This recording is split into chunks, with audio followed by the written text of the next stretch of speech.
Assalamualaikum warahmatullahi wabarakatuh. Kita akan lanjutkan materi akuntansi tentang akuntansi persekutuan. Sebelum masuk ke pencatatannya, saya ingin menjelaskan terlebih dahulu, mengingatkan tentang bentuk-bentuk persekutuan itu ada apa saja. Nah, ini sudah dipelajari di kelas 10. Jadi perusahaan itu perusahaan bentuknya itu ada beberapa bentuk ya. Ada firma, ada firma, ada CV, ada PT, misalnya gitu ya. Nah, kalau firma ini adalah kesepakatan kesepakatan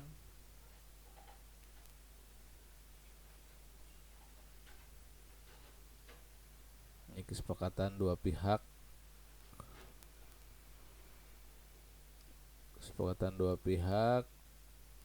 membuat satu usaha dengan satu nama gitu ya. Ini firma.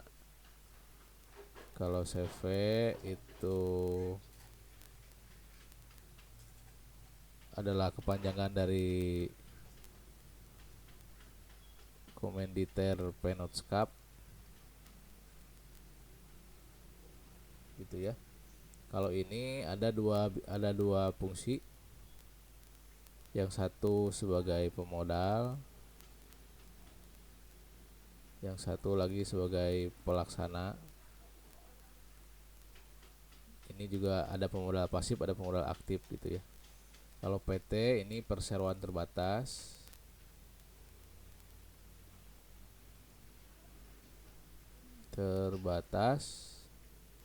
Maksudnya apa? Maksudnya terbatas pada penyertaan modalnya. Jadi kan ini kalau PT itu bentuknya saham-saham ya.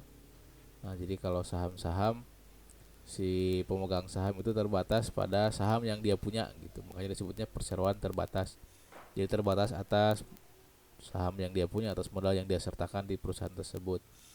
Nah, itu ulasan saja, karena ini sudah dipelajari sebelumnya di pelajaran yang lain ya, bidang-bidang usaha, bentuk-bentuk usaha kayak gitu. Sekarang kita nggak bahas ini lebih detail, kita akan bahas di sisi penyertaan modalnya. Jadi ada beberapa yang akan kita bahas di akuntansi persekutuan ini.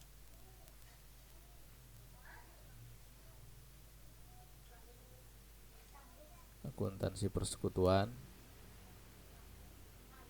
Jadi tadi kan yang ini ya, ini kan persekutuan ya. Maksudnya persekutuan itu dia kerjasama atau dibentuk oleh beberapa orang gitu. Kalau misalnya satu orang saja biasanya bentuknya cukup perusahaan dagang gitu ya. Kalau yang punya modal dan pelaksana satu orang, itu biasanya disebutnya perusahaan dagang. Tapi ini beberapa orang, maka disebutnya persekutuan atau bersekutu atau bergabungnya beberapa orang untuk membuat sebuah usaha. Nah, dalam akuntansi persekutuan ini ada beberapa hal yang akan kita bahas. Yang pertama, urusan tentang penyertaan modal.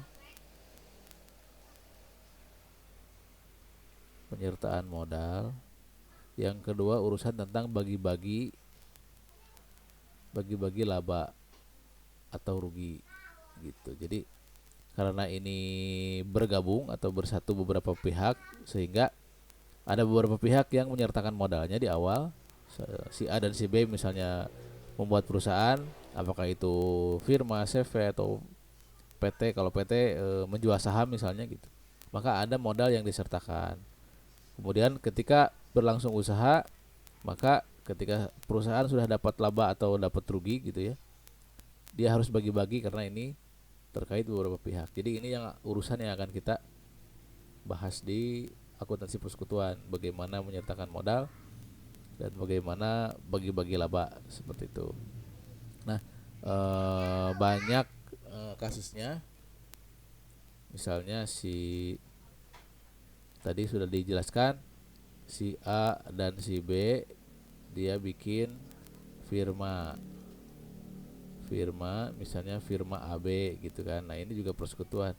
Nah jadi tadi masuk ke bahasan firma, jadi firma itu gitu ya, si A dan si B ini sepakat membuat usaha dengan satu nama gitu. Kalau CV misalnya ada 3 orang, si A plus si B plus si C gitu ya. Si A dan si B punya uang, si C nggak punya uang, dia kerjasama. Kalau CV minimal 3 orang ya, buka bikin CV ABC gitu ya. Nah gitu itu CV. Atau PT misalnya PTX ya cukup. Misalnya PTX dia bikin usaha, kemudian dia jual saham ke beberapa orang, misalnya dibelilah si PT-nya itu, sahamnya itu oleh si A, si B, si C dan si D. Maka si A, si B, si C dan si D ini dia hanya terbatas atas kepemilikannya. Misalnya PTX ini butuh duit 1 miliar misalnya gitu ya, 1 miliar. Maka si A beli 10%, misalnya si B beli 20%, si C beli 50% misalnya gitu ya,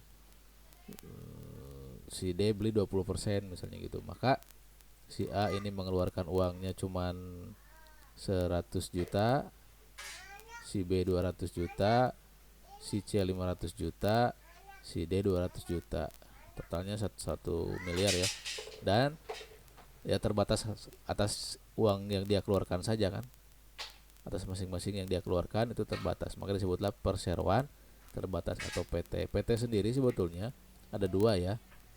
Ada yang sudah TBK, ada yang belum TBK.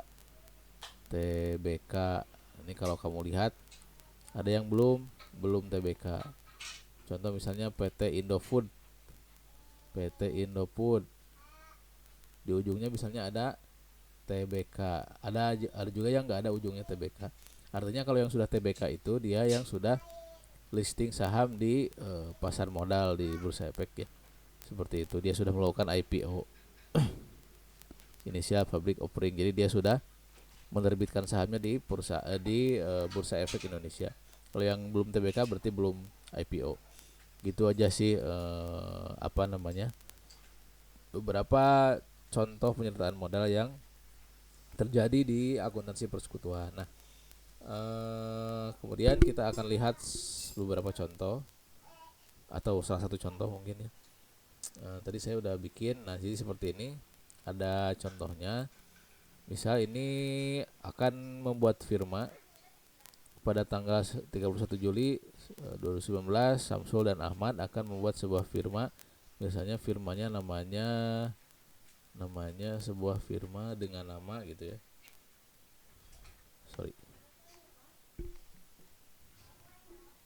Dengan nama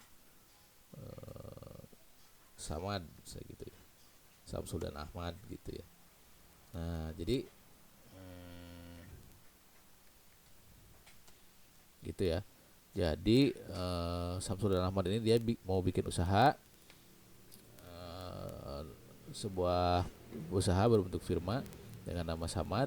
Samsul punya tanah, Samsul dan Ahmad dia pas di awal ingin menyertakan modalnya. Nah ini kan tadi ya kasus menyertakan modal. Di Samsul dia akan menyertakan modal dengan bentuk tanah dan bangunan. Tanahnya 100 juta, dinilai 100 juta, kemudian bangunannya 80 juta. Kemudian si Ahmad ini dia punya uang 80 juta dan mobil 75 juta. Jadi dua orang ini punya modal masing-masing dengan bentuk yang berbeda-beda. Ini akan disatukan menjadi disertakan di awal dan disatukan menjadi sebuah modal perusahaan firma Samad ini. Sehingga dari harta kedua orang ini akan disatukan atau akan diserikatkan atau disekutukan gitu ya, sehingga menjadi harta sebuah perusahaan. Nah, pertanyaannya gimana caranya gimana cara membuat jurnalnya ketika kasus seperti ini? Maka kita lihat caranya begini. Tanggalnya seperti biasa 31 Juli 2019 gitu ya. Nah, ini ada beberapa akun yang akan bertambah dari harta yang disetorkan oleh dua orang ini. Yang pertama ada akun kas, karena di sini ada uang 80 juta. Kemudian ini ada mobil, berarti kendaraan bertambah, kemudian ada tanah, kemudian ada bangunan gitu ya. Jadi nanti akan bertambah seperti ini. PT kas jurnal di di firma Samad adalah kasnya akan bertambah 80 juta. Kemudian setelah kas bertambah, kemudian ada kendaraan bertambah jadi 75 juta. Kemudian ada bangunan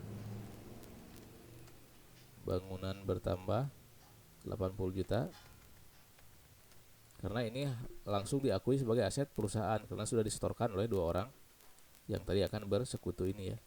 Kemudian ada tanahnya 100 juta gitu kan. Nah sudah di sisi debitnya seperti itu, ada 4 akun yang bertambah, ada kas, kemudian kendaraan, ada bangunan, ada tanah. Nah, di sisi kreditnya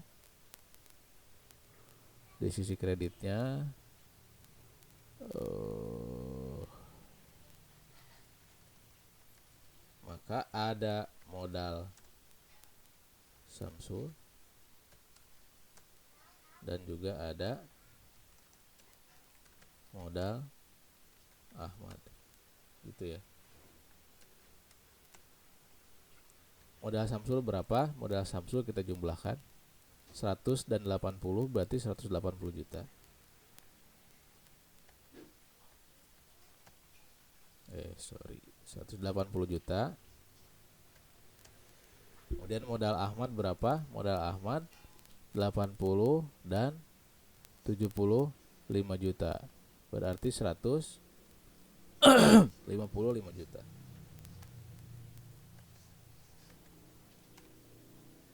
Ini nilainya harus sama ya.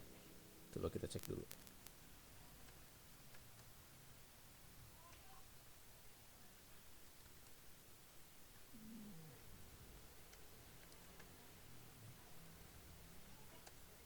Gitu ya. Seperti biasa harus sama ya. Nah, jadi seperti ini cara menjurnalnya. Ketika ada kasus persekutuan antara dua pihak yang menyertakan modalnya masing-masing dengan bentuk yang berbeda-beda. Yang pertama kita bikin dulu jurnalnya atas kejadian ini. Tanggal 31 Juli berarti ada kejadian penyertaan modal sehingga seperti ini jurnalnya. Kemudian setelah itu kita membuat laporan neracanya. Laporan neraca sederhananya ya. Misalnya firma Samad gitu ya. Pada tanggal 31 neraca atau laporan posisi keuangan neraca pada tanggal 31 Juli 2019 gitu misalnya ya. Seperti biasa ada sisi sebelah sini aktiva dan pasiva. Misalnya di sini ada kas, ada kendaraan, ada bangunan,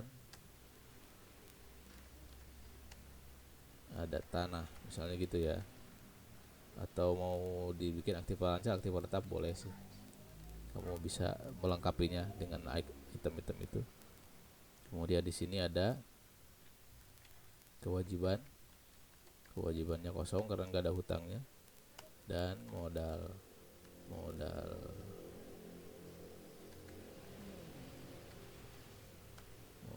di bawah modal ada modal Ahmad.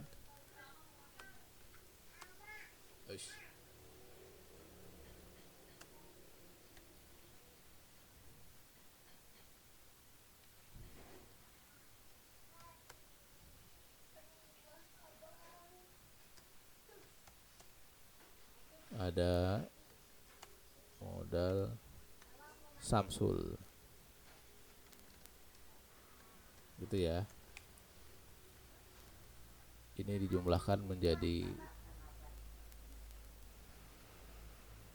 total aktiva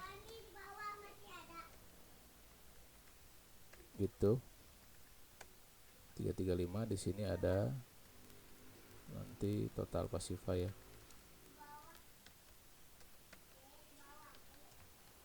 Modal Ahmadnya 180, ya bolehlah kebalik nggak apa-apa. Gini modal Samsulnya segini. Ini juga harus sama. Harus sama. Nah, ini biasa ya, harus. Nah, kayak ini neraca yang sangat sederhana. Jadi secara singkat seperti ini, ketika ada kasus penyertaan modal maka kita harus buat jurnal. Dan juga kita harus posting di neraca. Sehingga inilah jumlah harta yang dimiliki oleh perusahaan Firma Samad ini pada awal pembentukannya gitu ya. Nah, ini sudah dijelaskan. Kemudian kalian coba nanti setelah menonton video ini, lihat di sisi sebelah sini, saya udah punya contohnya. Saya sampaikan ini contohnya. Pada 1 Juni 2020, Budi dan Ani mau bikin firma bernama Buni gitu ya. Dan ini yang distorkan oleh kedua orang ini. Ada uang, komputer, motor, gedung, tanah, ini nilainya. Kemudian Ani dia punya uang, mobil dan motor, ini nilainya. Nah, tugas Anda silahkan buat jurnalnya dan buat neracanya untuk kasus penyertaan modal persekutuan seperti ini. Gitu ya. Jadi simak dulu videonya. Setelah simak ini nanti kalian buat laporannya. Silahkan boleh berbentuk kertas atau berbentuk file Excel. Terserah saja, dikumpulkan di grup seperti biasa. Itu saja yang akan saya sampaikan. Terima kasih. Assalamualaikum warahmatullahi wabarakatuh.